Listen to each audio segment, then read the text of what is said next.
Welcome to another episode of the Modern Facilities Management Podcast, brought to you by FlowPath. I'm your host, Griffin Hamilton. This is the show where I interview industry experts who share their stories, strategies, and insights into modern-day facilities management. From hospitality to commercial real estate and everything in between, we'll learn what it really takes to succeed as a facilities manager. Welcome to another episode of the Modern Facilities Management Podcast. Today, I have the pleasure of having Ralph Carp with REC Consulting on as the guest. Ralph, how you doing? I'm very well, thanks. Thanks for having me. Of course. Well, I appreciate you coming on. And before we go into the detail of the meat and potatoes of the conversation here this morning about employee retention and training, I want to give the audience a little bit of context about who you are and your background there. So I'll toss over to you real quick. How'd you get into facilities?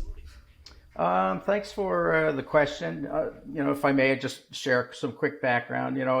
I come from blue collar roots, which I think gives me a little bit of a different perspective on facility management. When I was in my early 20s, I did an apprenticeship as a machinist, and I worked as a machinist in a millwright for a large 24/7 commercial printing company for about 10 years.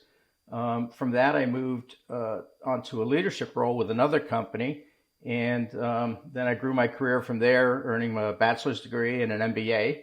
I recently retired from the School District of Philadelphia, where I was executive director of facility maintenance and operations, and I'm now residing in Alabama, and established a consulting practice, which I'm doing some work in community redevelopment, and I'm also have a practice focused obviously on facility maintenance and operations.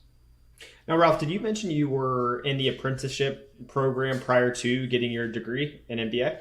Right. When I was in my early 20s, I learned that college wasn't for me at the time, and I did an apprenticeship and worked for 10 years as a machinist and a millwright. Just curious, what changed in that 10-year period that made you want to go back into getting your degree? I felt I could do more, and I had a lot of untapped potential, but I knew that the glass ceiling said, Ralph, you got to go back to school and take care of that. Got it. Yeah, no, it's interesting because so many people in facilities that kind of fall into it, and there's, we're seeing more and more programs pop up that are more the traditional facilities route, but or I guess educational route with more degree programs out there. But it's interesting that you got the apprenticeship, you realized what you wanted to do, and then you went back and got it. And so that is pretty unique. I haven't heard that before, and pretty cool that you've made it that far and went back and recognized that you needed it. Yeah, I definitely understand what life in the trenches can be like. So it just adds a new dimension to the perspective. Yeah, absolutely. And I think that is important as you get into that leadership role, is to not just be the individual that, points says, go do this, without having the ability to get in the trenches and, actually execute what you are expecting out of your team there. So very cool. Well, I know we talked about this here a little bit before we hit the record button, but really the main focus of today is that relationship between leadership and the facilities technician and the teams there. And so I guess starting us off, I want to just look back at the last couple of years and look at the evolution of a facilities manager and their role and their position, and kind of get your take on how things have changed, obviously with COVID having a huge impact on the world here over the last couple of years. Yes, I would say that anyone that's been in facility management over the last couple of years has certainly realized that the role has changed significantly, due to the pandemic. And, likewise, the value that facility professionals bring to the organization has grown significantly. We're at a time where it's really critical, in my opinion, to give facility managers and their staff the support they need, so we don't allow negative impacts on mission critical business systems and operations. Many facilities were closed for many months, and for me, I was working for the School District of Philadelphia, which 200,000 kids couldn't go to school, and we had 224 public schools closed down. So I think that the role has changed a little bit and the perspective has changed. The issue as I see it now is, businesses need to decide if they're going to staff up and fully equip their maintenance workers with the proper training and the tools to, deal with this added responsibility, or if they're going to subcontract work out. Finding good qualified technical support on the outside was very challenging because everybody was clamoring for that because they didn't have the skilled folks in-house to perform the tasks necessary. I think going forward, businesses have to just make that decision how they're going to go, if they're going to invest or not invest.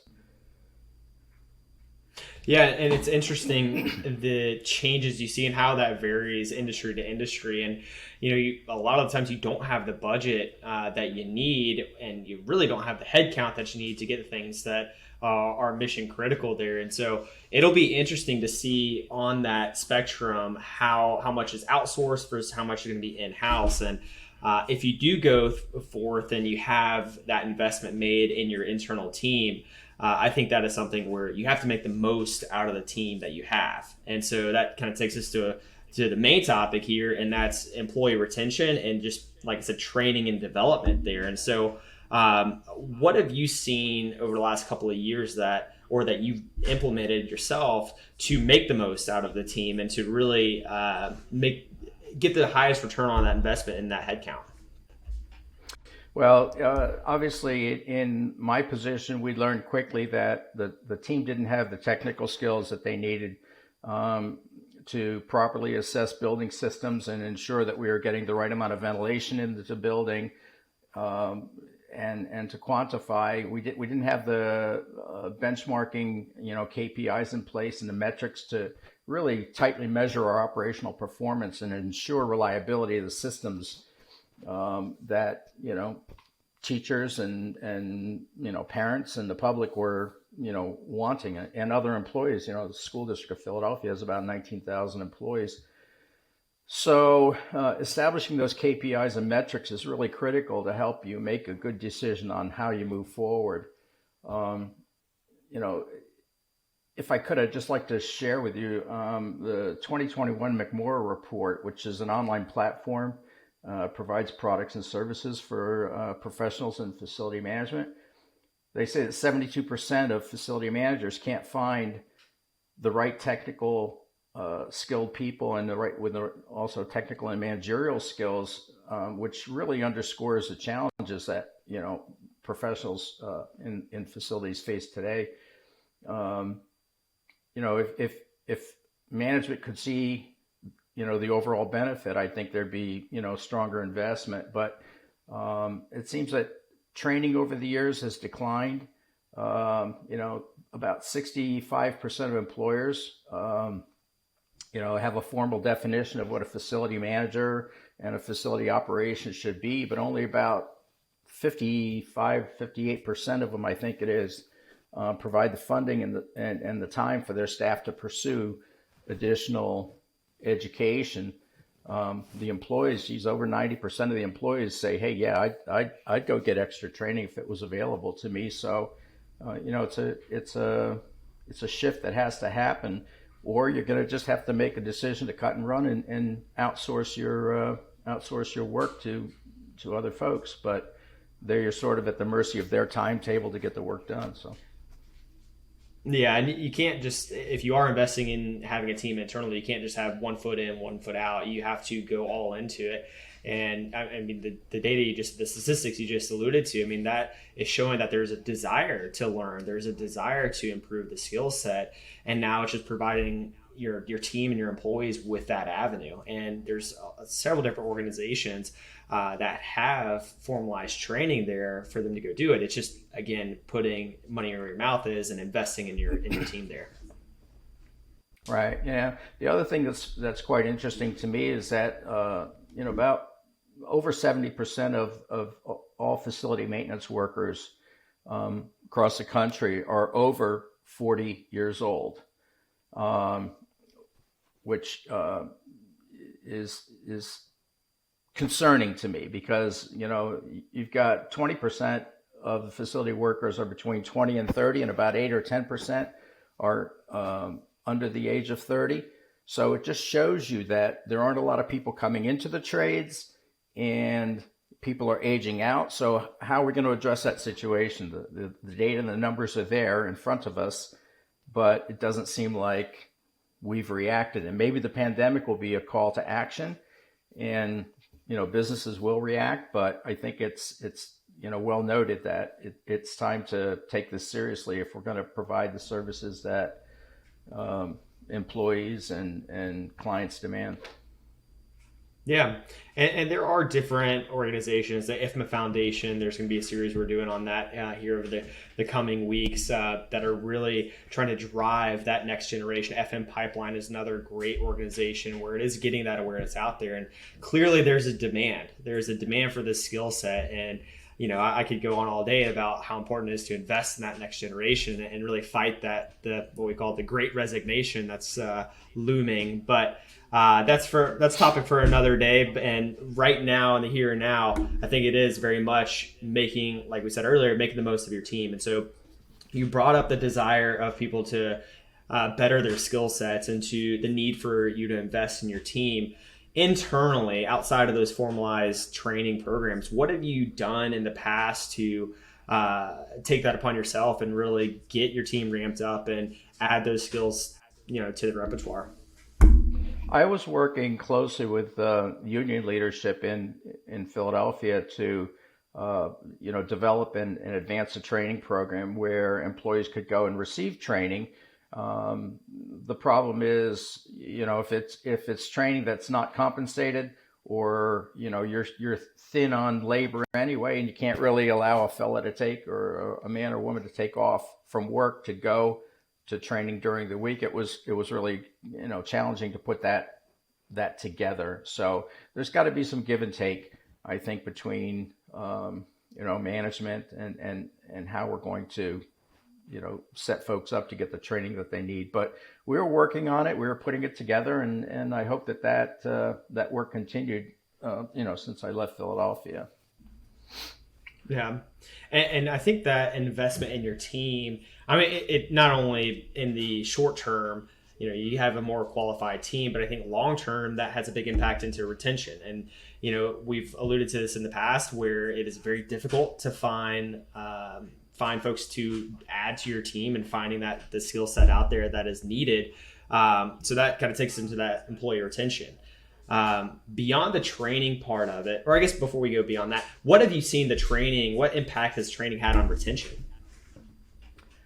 Well, certainly in my career, when people feel that they're appreciated and invested in, they have a different sense of loyalty to the work and a commitment to the work and the company.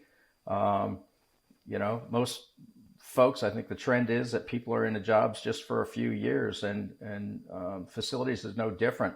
Most of the folks in facilities are job hopping after 2 or 3 years, and that doesn't speak well for the career in general, and also just the fact that we're not attracting young people, to the career. The pay scale for, on average nationwide for a facility employee is $37,000, which that's $17.78 an hour. Not a real attractive salary.